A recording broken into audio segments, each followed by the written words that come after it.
चंद्रशेखर आजाद की यात्रा के लिए बना खास रथ, पुरानी परंपराओं नए युग का जबरदस्त मेल। यात्रा के रथ की खासियतें कर देंगी हैरान, विरोधी परेशान। सैफ अली खान की फिल्म का एक डायलॉग है, जब हम आएंगे तो गर्मी जरा बढ़ जाएगी। अब यह डायलॉग चंद्रशेखर आजाद पर सटीक बैठ रहा है, क्योंकि सत्ता परिवर्तन यात्रा की तारीख जैसे जैसे करीब आ रही है, वैसे वैसे उत्तर प्रदेश में भी सियासी गर्मी बढ़ती जा रही है और मौसम हर दिन बदल रहा है। वैसे ये पहली बार नहीं है जब कोई नेता यात्रा पर निकल रहा है, लेकिन ये यात्रा बाकी नेताओं की यात्रा से अलग है।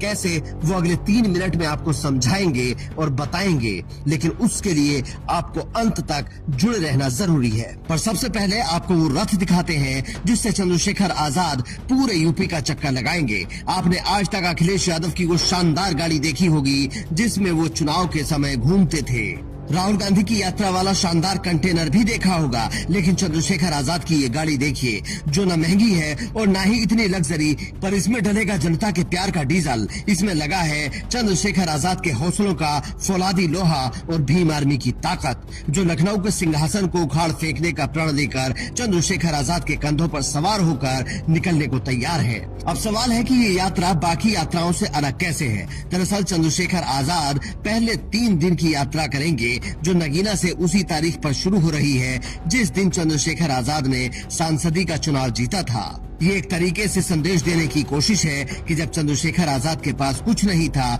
उनके साथ कोई नहीं था, तब जनता उनके साथ आई और नगीना में देश की सारी बड़ी पार्टियों को हराकर एक बेटे के सर पर जीत का सेहरा बांधा। अब वही बेटा फिर से जनता के बीच आ रहा है। पहले फेज में नगीना से यात्रा शुरू होकर शामली और मेरठ को कवर करेगी और उसके बाद आगे का प्लान बनेगा। क्योंकि चंद्रशेखर आजाद की पार्टी छोटी है और ज्यादा पैसा नहीं है, इसीलिए लंबा प्रोग्राम एक साथ नहीं बन पाया।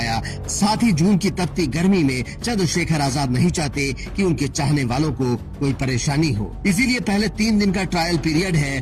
उसके बाद पूरे उत्तर प्रदेश में वो सियासी पारा चढ़ाएंगे। आज हम लोग सारी अपनी बातचीत रखेंगे और ये यात्रा जरूरी है कि उत्तर प्रदेश जो है अब ज्यादा लंबे समय 9 साल हो गए उत्तर प्रदेश को भारतीय जनता पार्टी को सौंपे। क्या मिला उत्तर प्रदेश को सबके सामने? आप हाईवे की बात करते हैं, आप बड़े बड़े और जो है डेवलपमेंट की बात करते हैं, आप पेपर की सुरक्षा तो कर नहीं पा रहे हैं। क्या हुआ नीट के पेपर में? किस तरह से जो है कानून व्यवस्था का बुरा हाल है, नौजवान किस तरह बेबस है। मैं सबसे पहले आज बात करूंगा नौजवान की। क्या हाल है नौजवान के? क्या उत्तर प्रदेश का नौजवान मरने के लिए पैदा हुआ या लाठी खाने के लिए या रात में आंदोलन करने के लिए? कैसे घोटाले हो रहे हैं आरक्षण से लेकर सब चीजों में।